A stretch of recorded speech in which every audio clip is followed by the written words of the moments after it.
Next up, we've got Assistant Editor for Education Week teacher Ross Brenneman at the front and Superintendent John Asplund.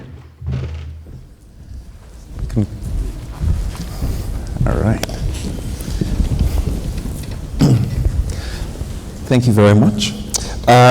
So as Jenny said, I'm Ross Brenneman. I'm the Assistant Editor for Education Week teacher, and I have the pleasure to be joined here today by John Asplund, Superintendent of the Farmington Central School District in Illinois.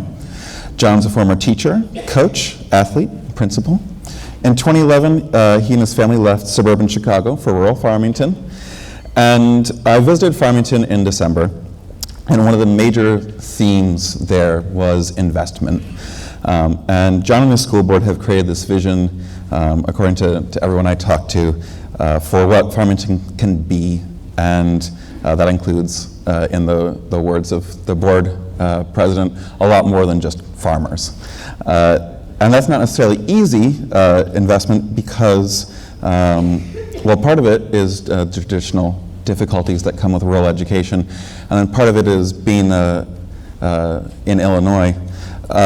Because when was Illinois supposed to pass a budget? Which year? let's say 2015. Well, in 2015 they would have passed the budget in April, and it's now March 2016, and we still don't have one. So. And the Chicago, you said there's the Chicago Sun-Times released. They had my favorite headline. It said, "Governor budget presentations 2, actual budgets 0." So maybe around November 2017 is the target date for a budget. That's what we're hearing, yeah. So that's super. So there's a long list of accomplishments that can be credited to John and the faculty and staff that he's helped develop. And I want to just read some of them off here. There's a new teacher-led PD system, a new student library, a new parking lot, which doesn't necessarily sound sexy until you have a bad parking lot. A revised curriculum, and perhaps the crowning achievement, a massive solar array consisting of 2,350 panels, which at the time of installation a couple years ago was the largest solar array for a public school ever. What led you to take on that challenge? In our school district, because we are in a part of Illinois that is not experiencing growth, we felt like we needed to do something bold. We needed to go out and make a name for ourselves. We're always competing for students. We're part of the larger Peoria metropolitan area.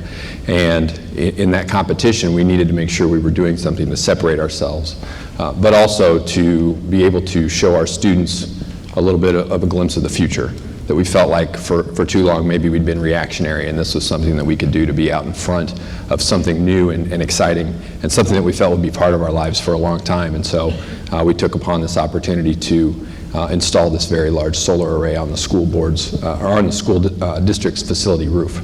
And a North Carolina district has passed you. Yes, a little bit. We got second now. And but there's maybe some news. So now you fought back. Yeah, we're not taking that lying down. We recently were given an opportunity to perhaps, and the board will be considering this opportunity on Monday, to install an additional megawatt of solar electricity on our facility, and that would put us firmly back in first with 1.75 megawatts of solar power generated at the facility. About 6,500 panels. A total would be about 6,500 panels, yes. And that would make you the first net zero? If everything would go according to plan, we would be the very first net zero school district in the United States. Yeah. So a lot of the people that I talked to credited this yes mentality that you brought to the district. And one of the first things that you did when you actually got to the district was you formed a book club. And what was the first book that you had your administrative team read? Well, the very first book we had read, and this is not staged, I was so thrilled when I found out she was here, was Mindset by Dr. Carol Dweck. What was one of the athletic director, the activities director said, basically something along the lines of, I don't really love books, but I really liked this one. And, what kind of reception did the rest of the staff get to that? Well, I think originally it was looked at a little bit differently. I am and always will consider myself an English teacher, and so when I first started, I explained to them, look, as the administrators in this district, we we would expect ourselves to be the lead learners, and so we're going to lead by example. And I do expect you to then make these opportunities available in your buildings as well. So we've really kind of cascaded that downward so that there's always some type of new learning being approached. And I was the first one that picked out several books, but now that's been given out, and everybody has an opportunity to pick out books. And we have teacher-led book clubs, and so they're going on all over the district now. And initially, I don't know if it was met with all the excitement in the world, but I can say now that people are very excited to start their own. Great.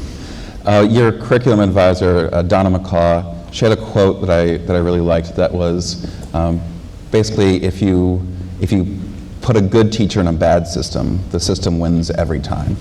And that teachers, when they hear no, no, no, no, no over and over again, that they forget about the word yes. And so you've really tried to change that. And I'm wondering, when a teacher comes to you with an idea, what's your process for saying, that's something that we can do? How do you get to yes? Fantastic question. We start with core values. We start with the district's mission and vision statements. And when we say yes, it's always yes if. Yes, we will do it if you can show me how this fits into our greater core values. Yes, we'll do this if you can tell us how we're going to afford it. Yes, you can do it if you can tell me what it's going to replace, because we're really good in education about adding things on but never subtracting anything. Mm-hmm. And so we want to talk about making sure time is also something very precious to people. So if we're going to do something, we're going to do it well. And we want to make sure that those questions are answered. How does it fit into the greater good? How does it benefit all students? How are we going to pay for it? And making sure that all those barriers are recognized and how we can work around them. And if we can answer yes and have a solution to all of those, we've typically met all of those requests with yes. So just as an example, one of your history teachers came to you and said, I want to be in charge of creating a new multimedia center, a new library. So what was the process for that like? Well, that was an interesting one. So if you look at my picture on there, you see behind me is a beautiful painting.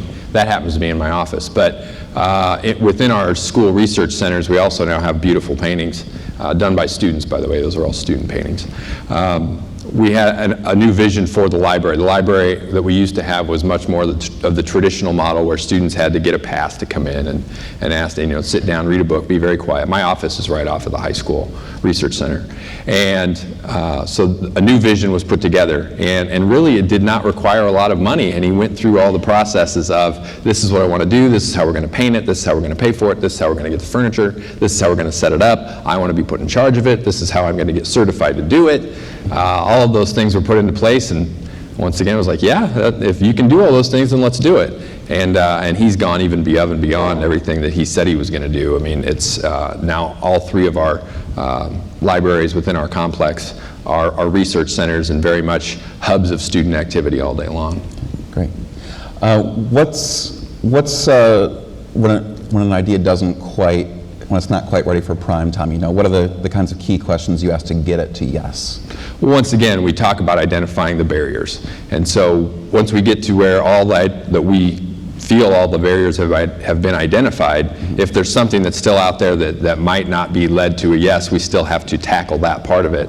And the thing that I've learned over the course of my experience as being a superintendent, which is now almost 15 years, is helping people to see those things, but then really stepping back and letting them work through the problems rather than trying to do all the work all the time. A lot of the time our job is to make sure the work gets done and to verify that it gets done, but to give people ownership of the solution. So if they see the problems, give them ownership in the solution and give them the opportunities to break those barriers down. Don't do it for them, but help them get the tools to do it, but then turn them loose and let them do the work. Great.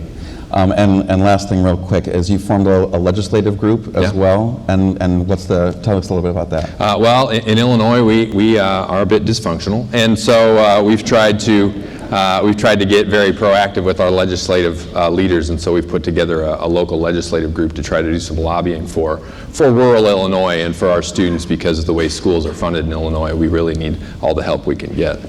Well, thank you so much, everyone. John Asplund.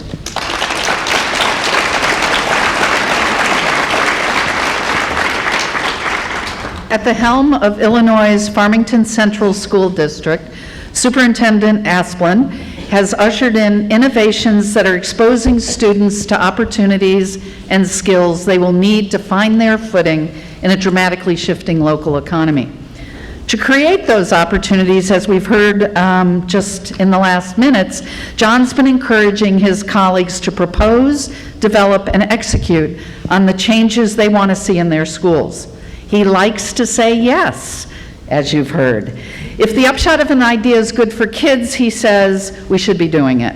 While managing change, and the pace of change is never easy, the district and community are benefiting from John's can-do attitude and the ideas from all quarters that have resulted. Let's congratulate John. All